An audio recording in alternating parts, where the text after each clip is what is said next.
average tenure of an NFL head coach is 3.2 years, but Bill Belichick is now entering year 24. But how did this small, failed college football player make it to the pinnacle of American culture? Today, we're discussing 6 laws from Robert Greene's 48 Laws of Power that Bill Belichick has practiced and mastered to become the legend that he is today. Law 41. Avoid stepping into a great man's shoes. What happens first will always appear better and more original than what comes after. If you succeed a great man or have a famous parent, you will have to accomplish double their achievements to outshine them. Do not get lost in their shadow or stuck in a past not of your own making. Establish your own name and identity by changing course. Slay the overwhelming father, disparage his legacy, and gain power by shining in your own way. For Bill Belichick to become what he is today, he had to escape the shadow of his father figure, Bill Parcells. Parcells gave Belichick his first coordinator position with the Giants in the 80s. Belichick's success leading the Giants' defense didn't lead to much praise off of the field. After all, they were Parcells' teams. Belichick got his first chance to make a name for himself and leave Parcells' gravitational pull in 1991 with the Browns. He executed Parcells' turnaround philosophy with ease, and soon enough, the Browns were a playoff contender and actually knocked off Parcells' Patriots in the playoffs. But when Art Modell dropped the bomb that he was moving the Browns to Baltimore, Cleveland's season collapsed and Belichick was cut. Now that he was without a job, he naturally turned back to the nest of Parcells in New England. After the Patriots lost to the Packers in the Super Bowl, Parcells left New England to join the Jets as their next head coach. And because of the drama involved in the move, Robert Kraft felt he couldn't trust anyone and he cleaned house. So once again, Belichick joined Parcells in a new location as his right-hand man and helping him run the defense. Although Belichick was now in his 40s and was relatively successful on his own in Cleveland, he was still treated like a young assistant by Parcells. In one famous instance, Parcells berated Belichick over the headsets when the younger Bill called a play that Parcells disagreed with but was ultimately successful. Yeah, you're a genius, everyone knows it, a goddamn genius, but that's why you failed as a head coach. That's why you'll never be a head coach. Some genius. A few years later in 2000, Pete Carroll was fired by Robert Kraft after going 8-8 with the Patriots, and Kraft was interested in revisiting Belichick as a head coaching option. As the story goes, Robert Kraft faxed the Jets, letting them know that he was interested in interviewing Belichick for the job. But the fax was intercepted by Parcells. Shortly after, Parcells calls a staff meeting, lets everyone know that he's retiring as the head coach, moving to GM, and elevating Belichick to the head coach of the Jets. With this move, he would still be one step ahead of Belichick in the organizational food chain, and therefore get the continued recognition for any success that Belichick might achieve as the head coach of the Jets. Somewhere in that few-day period, Belichick got hip to what was going on, and on the day he was supposed to be announced as the head coach of the New York Jets, he made a power play. In his monologue to the New York media about his change of heart, he essentially said that the uncertainty about the team's future ownership worried him. Longtime owner Leon Hess had just passed away,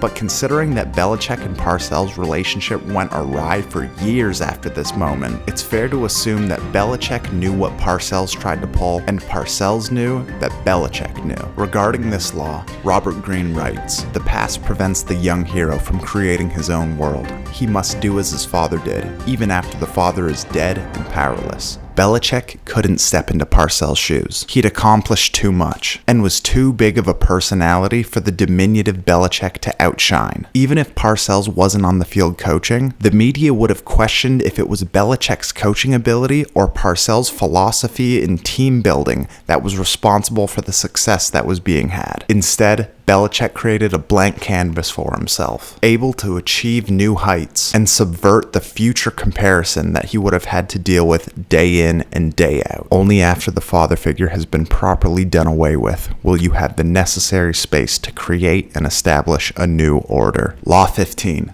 Crush your enemy totally. All great leaders since Moses have known that a feared enemy must be crushed completely. Sometimes they have learned this the hard way. If one ember is left alight, no matter how dimly it smolders, a fire will eventually break out. More is lost through stopping halfway than through total annihilation. The enemy will recover and will seek revenge, crush him, not only in body, but in spirit. Belichick practiced this law in his first Super Bowl appearance as a head coach. In Super Bowl 36, the Patriots led the Rams 17-10 with just over 2 minutes left. The greatest show on turf got the ball back and immediately marched down the field, tying the game 17-17. The Patriots got the ball back with 1 minute and 30 seconds left in the fourth quarter, and Belichick had a choice to make: kneel the ball and play for overtime, or go for the kill. Robert Greene writes, "If they have no options, they will be forced to do your bidding." This law has applications far beyond the battlefield. Negotiation is the insidious viper that will eat away at your victory, so give your enemies nothing to negotiate, no hope, no room to maneuver. They are crushed, and that is that.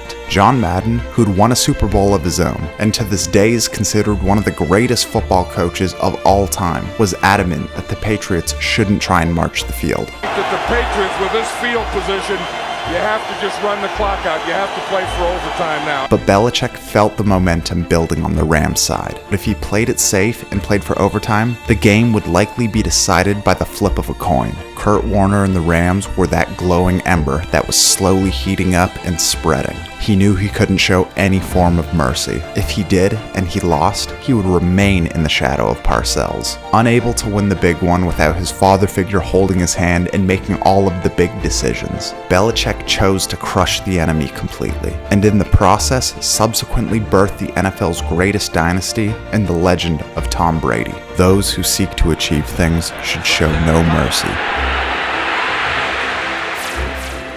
Law 4. Always say less than necessary. When you are trying to impress people with words, the more you say, the more common you appear, and the less in control. Even if you're saying something banal, it will seem original if you make it vague, open-ended, and sphinx-like. Powerful people impress and intimidate by saying less. The more you say, the more likely you are to say something foolish. It's easy to categorize Bill Belichick as a grumpy old man when you watch his press conferences. Stupid thing. But that's an oversimplification of his true intentions at the podium. He has the ability to open up and be extremely eloquent when he's asked about a topic that seriously interests him. Is long snapping that difficult? It's an interesting conversation. Very good position player that really truly allowed a spread punt formation. It's a hard block. However, when it comes to the day-to-day management of his team, he doesn't let anyone get behind the curtain. Belichick has practiced this law more than any other. When you're the figurehead of the NFL's biggest dynasty for 2 decades, there's a lot of drama, rumors, and tabloid articles that can cause a distraction. Belichick doesn't fight these stories by berating journalists the way Nick Saban does. So we're going to play everybody who can expedite winning the game. That's what we're going to do. He never loses his mind, he never shows his hand. Sure, he gets frustrated, but he never melts down. I could just Xerox you a copy of the game plan. You can send it over to Kansas City if you'd got it. It might be easier for all of us. Emotional leaders are often remembered because of the sound bites they give us. Whenever we hear playoffs, we think of Jim Mora. Playoffs? Don't talk about playoffs. And we remember other phrases like, I'm a man, I'm 40. I'm a man, I'm 40. The Bears are who we thought they were. The Bears are who we thought they were. Now, if you want to crown them, then crown their ass. And you play to win the game. You play to win the game. This isn't to disparage these coaches because they're all great in their own way, but we don't remember them as champions or for their on-field success that they've all had. And that's the danger of too much emotion. It leads to division, misinterpretation, and burnout. It is even more damaging for a minister to say foolish things than to do them. In the face of adversity and frustration, Belichick has given his best podium performances. What do you think having a 37-year-old? We're on to Cincinnati. Without saying anything more, he communicated that they weren't changing quarterbacks, they weren't folding, and they were moving on to the next game. Before Belichick speaks, he understands that his players are going to see what he says on TV or on YouTube later that day. In being short and blunt, he's setting an example on how to answer questions unemotionally so the media cannot crack the fortress or divide the troops. Robert Greene writes, "Once the words are out, you cannot take them back. Keep them under control. Be particularly careful with sarcasm. The momentary satisfaction you gain with your biting words will be outweighed by the price you pay." Law 20. Do not commit to anyone. It is the fool who always rushes to take sides. Do not commit to any side or cause but yourself. By maintaining your independence, you become the master of others, playing people against one another, making them pursue you. If you've watched football or the Patriots over the past 10 years, you've probably heard the term running back by committee. In the Patriots' 2014 season, they rotated 4 running backs. Jonas Gray, who had 412 yards, Shane Vereen, who had 391, Stephen Ridley, who had 340, and LeGarrette Blount, who had 281. This approach towards the run game is essentially a weekly tryout, and this can change between games, quarters, or series. In the AFC Championship against the Colts, Belichick decided that it was LeGarrette Blount's turn to be the bell cow, even though Jonas Gray had run all over Indianapolis in the regular season with 201 yards and 4 touchdowns. In the AFC Championship though, Blount carried the Patriots with 166 rushing yards and 4 touchdowns. In the past 20 years, the Patriots have only had 5 running backs break the 1,000-yard mark, but it has helped them stay lean and not blow money on a position that depreciates very quickly. Belichick could have chosen to be loyal to LeGarrette Blount or any of the other running backs who had outstanding performances, but he was aware of the trap that loyalty and committing to someone would bring. He saw the Rams fall for it with Todd Gurley and Atlanta with Devonta Freeman. Belichick has taken this law to the extremes with quarterbacks as well. When he first became the Patriots head coach, Drew Bledsoe was their quarterback. People often just look at him as a footnote in Tom Brady's career, but the reality is he was an all-pro level quarterback. He'd been to a Super Bowl, and when he got injured and Brady took over, people believed that he would come back and take his spot. After all, he'd earned it. He was the team's leader. That didn't matter to Belichick though. He would play who he truly thought gave the Patriots the best chance of winning. And as we all know, Brady would keep that spot for the next 2 decades. But even Brady wasn't safe from this pragmatic approach at one point. Belichick believed that Jimmy Garoppolo was the next great Patriots quarterback, and he was the true successor to Brady. If it wasn't for Robert Kraft being loyal to Tom Brady and shipping off Garoppolo to San Fran, he would be the guy right now. The point is that it didn't matter if you were a 1,000-yard rusher or the greatest quarterback in NFL history. Bill Belichick refused and continues to refuse to be loyal to past performances. Every rep is an evaluation that helps weigh the probability of future success. Robert Greene writes, "If you succumb to their emotional entreaties, little by little, you will find your mind and time occupied by their problems. Do not allow whatever compassion and pity you possess to suck you in. You can never win in this game. The conflicts can only multiply." Law 31. Control the options. Get others to play with the cards that you deal. The best deceptions are the ones that seem to give the other person a choice. Your victims feel they are in control, but are actually your puppets. Give people options that come out in your favor, whichever one they choose. Force them to make choices between the lesser of 2 evils, both of which serve your purpose. Put them on the horns of a dilemma. They are gored wherever they turn. Many play callers and coaches use this rule subconsciously in the way that they game plan, but I'm not sure if we've ever seen a coach do this the same way that Belichick did in the 2014 playoffs against the Ravens. In a vital moment, Belichick went deep into his bag of tricks to help spark the Patriots and overtake the Ravens. Belichick lined up ineligible receivers out in the slot, and although there was zero chance these players could catch a pass, the Ravens were still out covering them, thinning their defense and leaving eligible players relatively uncovered. Here's how it works. On every offensive play, there needs to be 5 ineligible players on the field, and traditionally, this looks like 1 center, 2 guards, and 2 tackles. What the Patriots did though was split the 5th ineligible player out wide like a slot receiver, and they used an athletic player to further push the trick. This created the illusion that they were eligible, and this left the player who looked like the left tackle relatively uncovered. They worked their way down the field in this mysterious formation and forced the Ravens to play with the cards that they were dealt. For Tom Brady, all he had to do was sit back and find the Ravens' mistake. And an open shot was bound to appear as long as they kept trying to cover the ineligible player. Belichick has used Law 31 in an even more controversial way though. Regularly in Foxborough, the opposing team will experience headset failures. Radio went out, your communications. That's always the case. Saying that every time you play here, you have radio. I said what I said. By league rule, this forces both teams to stop using their communication devices until the issue is resolved. What exactly happened? You just didn't have any communication? We were listening to the Patriots radio broadcast for the majority of the first half on our headsets. And more often than not, when this would happen, the Patriots would string together an immaculate, almost scripted drive and regain an edge in the game. The opposing teams have to communicate on the fly with no advantage of being prepared, while also having to deal with the fact that they're the away team in a hostile environment, making it even harder to communicate. Mike Tomlin is one of the most vocal coaches about this.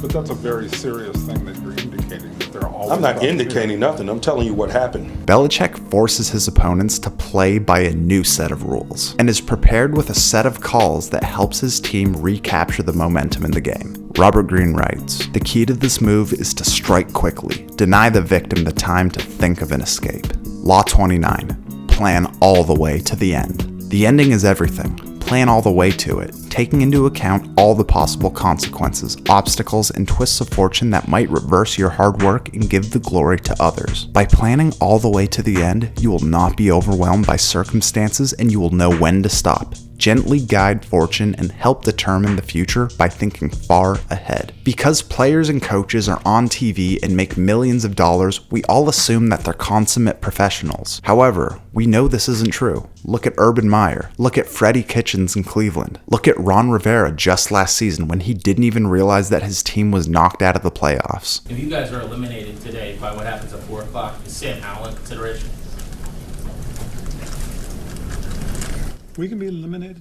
Yeah, if the Packers beat the Vikings, then you guys are eliminated. There's a human element that's forgotten with head coaches because we understand how difficult it is to get to that point and be one of 32 best coaches in the world. It's the same way we perceive doctors. We understand how hard it is to get into medical school, to graduate, to finish your residency. But we forget that in the same way that someone will finish in the top of the class, someone will also finish at the bottom of the class. There might be no single greater example of planning all the way to the end than, once again, Bill Belichick in the 2014 playoffs. Belichick's longtime friend Ernie Adams was the Patriots' director of scouting, and in this role he combed through thousands of hours of game footage to come up with potential plays that a team might be running in certain scenarios. In this instance, Adams drew up this rub concept that he saw that the Seahawks liked to run in goal line scenarios. Because Belichick had given Ernie this job and he trusted his expertise, the Patriots actually practiced defending this play in the week leading into the Super Bowl. However, they had trouble defending it. In the fourth quarter of the Super Bowl, after Marshawn Lynch was stopped just yards short of the goal line, time was running out and the Patriots' chances of pulling off the win was slipping through their fingers. The Seahawks just needed a couple yards and they would take the lead and ultimately win the game. The clock continued to run while the Seahawks tried to continue to figure out what play to call. And during this time, the assistants were in Belichick's ear asking him if they wanted to take a timeout. Bill calmly responded, saying that he was good. He had it under control. He didn't take the timeout because he didn't want to let Seattle off the hook. And he knew he'd coached his defense through all the possible variables that could come in this specific moment. He trusted the work they put in, and he knew they were prepared. Experience shows that if one foresees from far away the designs to be undertaken, one can act with speed when the moment comes to execute them.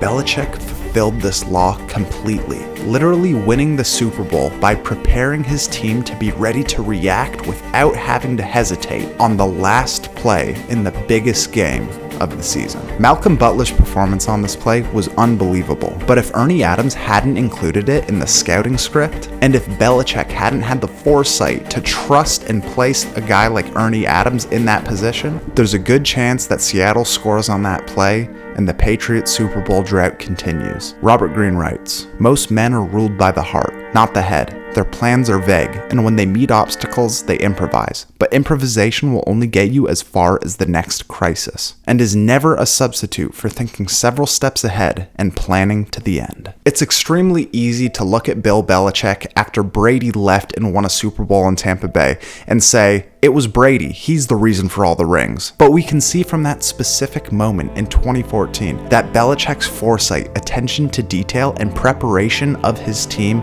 is the reason behind this all. It's something that Brady learned from him, and it's truly a masterclass in how to attain and keep power. As I mentioned, All coaches do this to some degree subconsciously, but Belichick is a master, and it's something that we can all learn from, whether it's in the office, whether we're coaching youth sports, or any other power dynamic that we're involved in our day-to-day lives. Guys, thank you so much for watching. There was no video last week because this one was so much more dense. Let me know if you like this style. Please like, comment, share, subscribe, and we will see you guys in the next one.